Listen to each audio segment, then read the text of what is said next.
Vous allez vous aimer et on va vous payer pour ça, grâce à la sainte trinité du personal branding rentable. J'insiste qu'il n'y a pas d'ordre prédéfini à cette structure. Il faut que ça soit comme ça, dès le départ. En 33,3, 33,3, 33,3, il faut que ça soit un triangle parfait.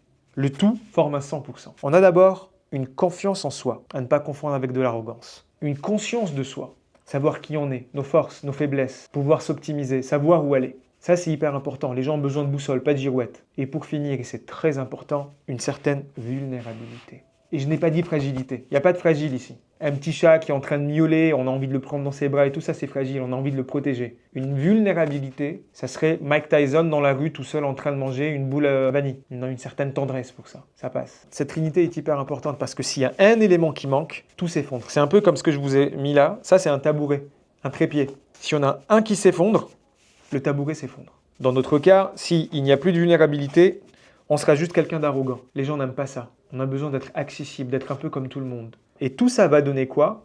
Une authenticité. C'est là. Et pourquoi c'est important dans un personal branding? L'authenticité va donner un lien. Le lien va créer une émotion. Une émotion, donc, de la confiance. Car on s'identifie à vous. Et le tout va donner de l'achat. C'est comme ça que les gens vont venir acheter. Vous voyez? C'est pas beau, hein, c'est moche, mais c'est pas grave. Je suis conseiller en communication, je suis pas dessinateur, je suis pas un artiste. Vu qu'un poisson rouge est un peu plus attentif que vous, donc j'ai pas eu le temps de décrire un peu ce qui était la confiance en soi, la conscience de soi et la vulnérabilité. Et c'est ce qu'on va faire tout de suite. Définition. Le personal branding, c'est une boutique. Sans ces fondations, vous allez créer un Tipeee. Les gens vont venir, c'est folklorique, ils vont prendre des photos, ils vont se barrer. Donc c'est ça, ce que ça fait d'accumuler des followers, des vues, des likes et de vivre de ça. Parce que ce n'est plus vivre, c'est de la survie. Je n'ai jamais vu quelqu'un s'acheter, payer ou avoir une vie avec des followers. On se concentre sur des clients. Ceci étant dit, la confiance en soi, seule, c'est ultra arrogant. Les gens ne veulent pas de ça. Vous allez trouver des acheteurs, c'est certain, mais ça n'ira pas plus loin. C'est pas bon sur le long terme. Et en termes d'image, c'est vraiment casse-gueule. Vous devez être sûr de ce que vous vendez. Vous devez être sûr par rapport à votre expertise. Au point où on se dit, il y a lui et les autres. Vous êtes différents. S'il y a un vent contraire, vous restez là, ça ne bouge pas. Il faut que votre mental et votre manière de parler soient ultra musclés. Que les gens puissent s'agripper à vous, croire en vous. Que quand ils achètent votre offre, c'est aussi votre confiance qu'ils prennent pour se l'approprier et grandir avec vous. La conscience de soi.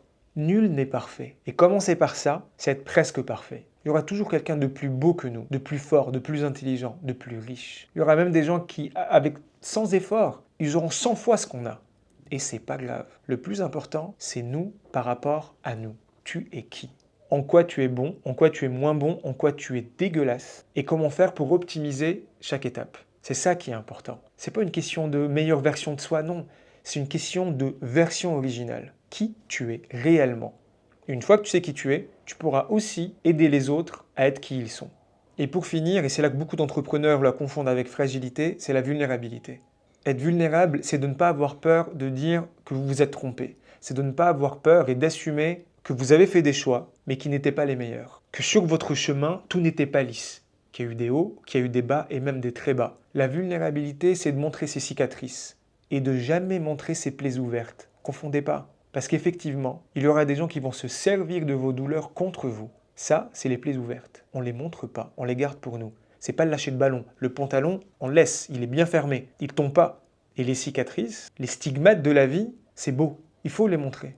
Et on aura du respect pour vous, une certaine forme de tendresse. Et croyez-moi que ça, c'est beaucoup plus important qu'un nombre infini de followers.